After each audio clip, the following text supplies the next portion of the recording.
Alright.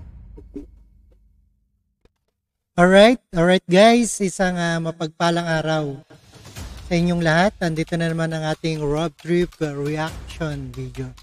At ito nga ay PNP Kibuloy na sa loob na ng sa loob lang umano ng KOJC compound. Nagtatago lang ang si Kibuloy. Ang pulis handang mag-deploy para magalugad. At ito ay isang problema nga nagtatago lang umano sa loob ng compound.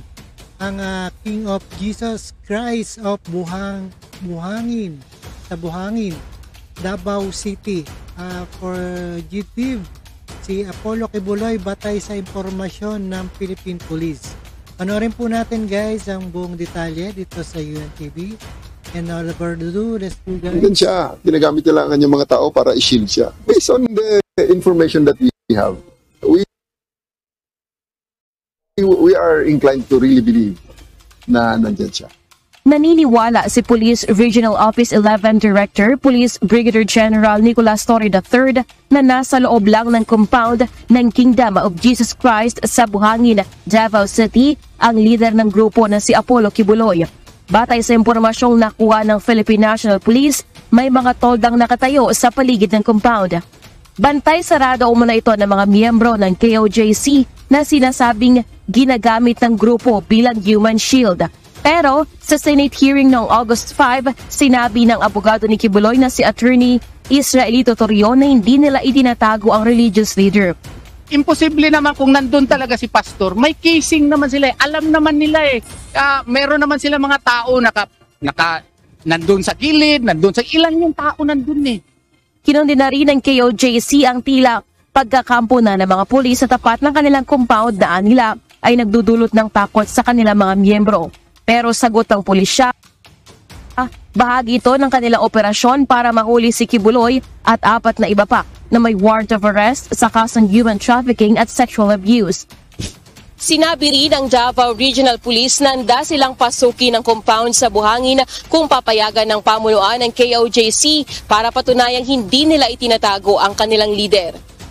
Mahigit 1,000 pulis umano na walang armas ang maaari nilang i-deploy para galugari ng bawat sulok ng compound na tinatayang may lawak na 30 hektarya.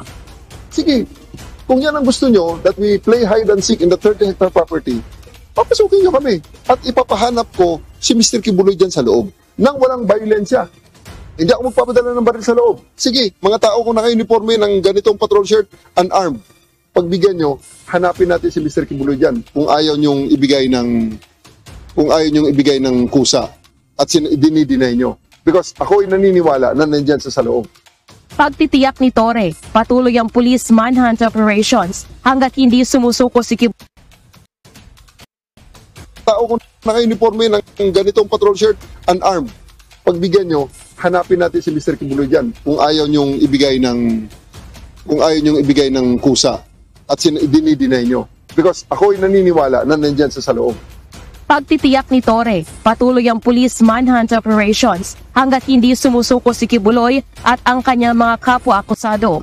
Aminado rin si Torre na malaking hamon sa kanilang puwersa ang paghanap at paghuli kay Kibuloy. It's really a pressure on the part of the PNP and the other law enforcement agencies. Nakakahiya. We cannot arrest a single person.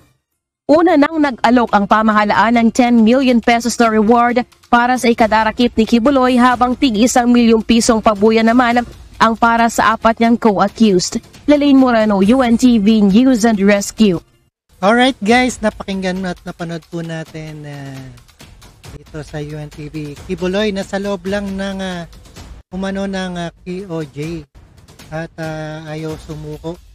At ito ay isang handang mag-deploy para magalugad si Kibuloy.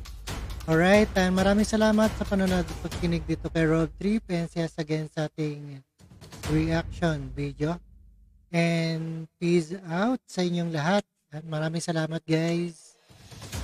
Alright, thank you so much.